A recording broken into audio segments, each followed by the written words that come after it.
আপনি 5 লাখ টাকা অ্যাডভান্স চাইছেন, তাই দিতে রাজি হয়েছি। তারপরে আপনি ওকে কেন দোকানটা দিলেন? ও বেশি টাকা অ্যাডভান্স করছে দেখি তো ও দোকানটা দিছি।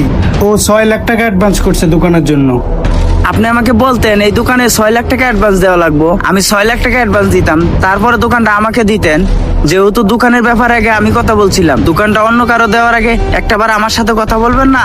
আমি তো তোমার সাথে কথা বলতে চাইছিলাম, কিন্তু তোমার বন্ধু বলল তুমি এত টাকা দিয়ে দোকানটা নিতে পারবে না, তাই আর তোমার সাথে কথা বলি নাই। এখন তো তোমার বন্ধু অ্যাডভান্স দিয়ে দোকানটা নিয়েই নিছে। এখন যদি তোমার কিছু বলার থাকে তোমার বন্ধুর সাথে বলো, আমি এসব ঝামেলার মধ্যে নাই। ও আচ্ছা, এই ব্যাপার। তুই এই দোকানটা নিয়ে নিলি, তুই এই দোকান নিয়ে কি করবি? কি করব মানে, দুজনে মিলে যা করছি তাই করব। দুইজনে মিলে ফার্মেসির কোর্স করছি। তুই ফার্মেসি দিতে চাইছিলি, আমিও ফার্মেসি দিব। ও আচ্ছা, আমি এখানে দোকান দিয়া ওষুধের ব্যবসা করতে চাইছিলাম, তুই তাই করবি? ও বুঝছি, বন্ধু হইয়া এই দোকানটা তোরে দেখাইছি, ব্যবসার প্ল্যানটা শেয়ার করছি, এটাই সপ্তাহে বড় ভুল হইছে। ঠিক আছে, তুই 6 লাখ টাকা অ্যাডভান্স করছস, আমি 6 লাখ টাকা দিয়ে দিতেছি, তুই দোকানটা আমারে দিয়া দে। আমি 6 লাখ টাকা অ্যাডভান্স দিয়ে দোকানটা নিছি, তোরে দেওয়ার জন্য। তোরে দিতে পারবো না। তুই কিন্তু আমার সাথে শুধু শুধু ঝামেলা করতেছস, এর ফল কিন্তু ভালো হবে না। তুই যদি কিছু করতে পারস করে নিস, যা।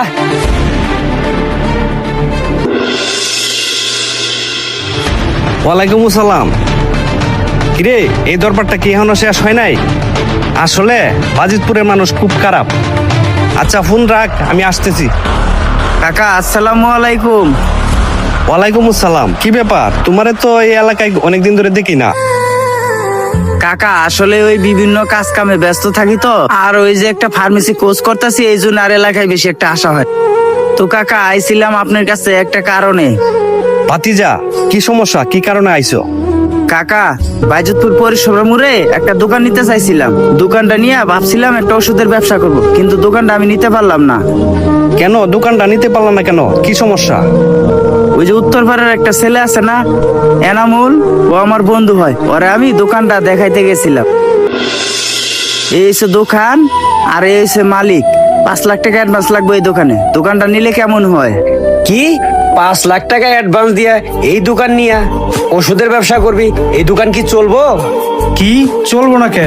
এই জায়গায় আশপাশে কোনো ওষুধের দোকান নাই।